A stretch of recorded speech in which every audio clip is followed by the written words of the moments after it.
Hi there, my name is Edwina. I hope you're well. Welcome to my channel Everyday Edwina, where I share about my life in Singapore.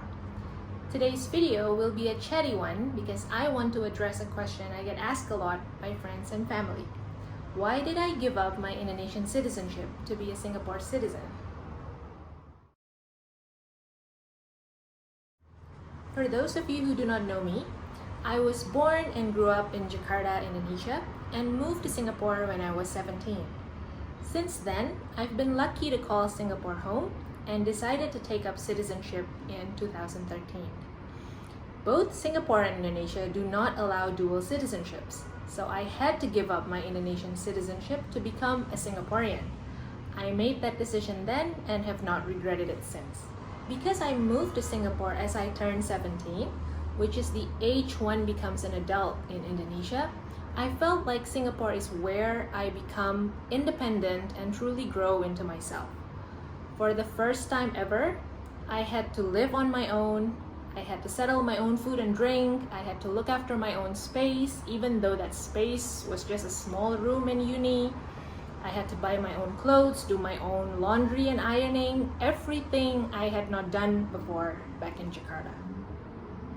In the process, I became very familiar and comfortable with living in Singapore.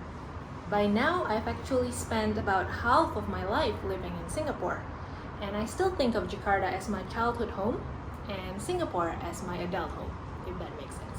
Other less sentimental reasons are safety and convenience.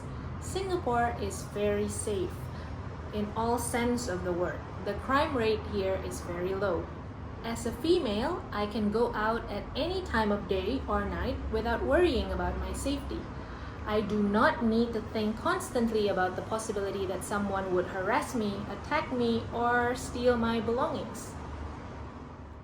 In fact, I have once left my laptop in a public place and came back half an hour later to find it still there, untouched.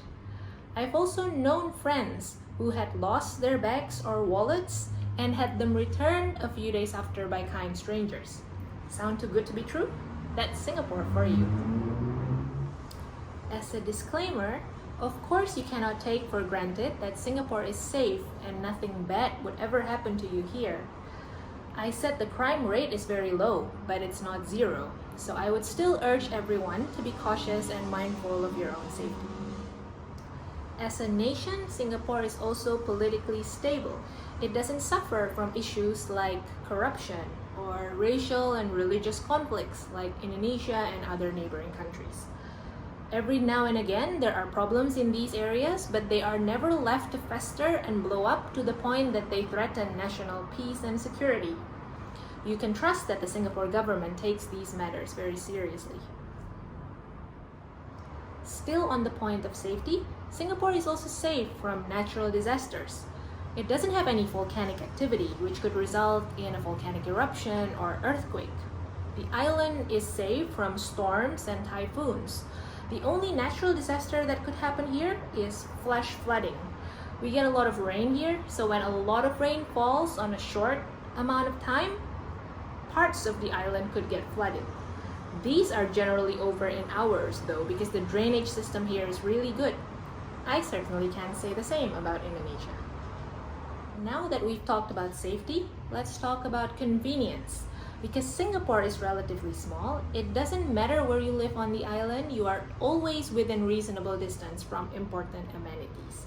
I'm talking about markets, food places, schools, clinics or hospitals, bus or train stations. The public transportation system in Singapore is excellent that everybody takes it for granted. We have a network of trains and buses covering the whole island that it is practically not a requirement here to have your own car.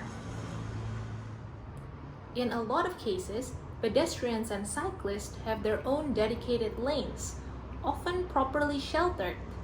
Clearly, this is a city that is built with a lot of planning, consideration, and forward thinking. As a citizen, I also appreciate how things like banking, healthcare, taxes, law, and other matters here have proper procedures and guides. I know how to go about applying for something how long it will take, how much it will cost, etc., etc. Sounds basic, but you'll be surprised how poorly these are managed in some other countries. I've talked about what to expect within Singapore, but what about outside of Singapore? Well, the Singapore passport is one of the best in the world, allowing travel to many other countries without a visa. In the past few years, I've traveled to Australia, New Zealand, the US, Japan, Korea, and Taiwan, and did not need to apply for a visa, unlike my husband and sisters who still held Indonesian passports. This saves me a lot of time, effort, and money. My husband and I plan to travel a lot more in the coming years, even full-time if possible, so this is very important to us. Something else I want to mention, but would probably require another video to unpack, is that living in Singapore, despite it being a first world country, is surprisingly affordable. How is that possible, you ask, when Singapore has been named one of the most expensive cities in the world?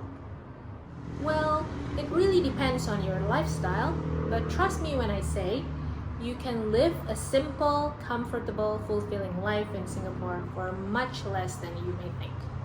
And those, everyone, are the main reasons why I gave up my Indonesian citizenship to be a Singapore citizen. I hope you find this useful.